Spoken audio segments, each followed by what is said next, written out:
Přišel jsem o práci, tlačí na mě banka, tlačí na mě sami exekutoři. To není normální.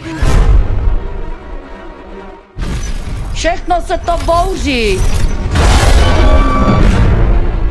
Dohlídněte na vaši dceru, ať nedělá takový kopičiny.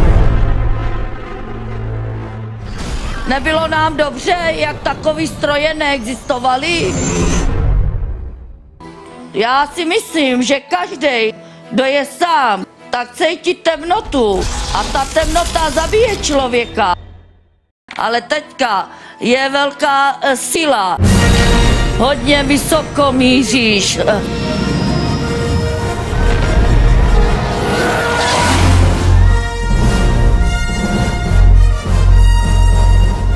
A tohleto nikdy nebylo ve vysílání. Nebylo nic takového. A vy to chcete tohleto propásnout? Vůbec by jsem nechtěla tohleto.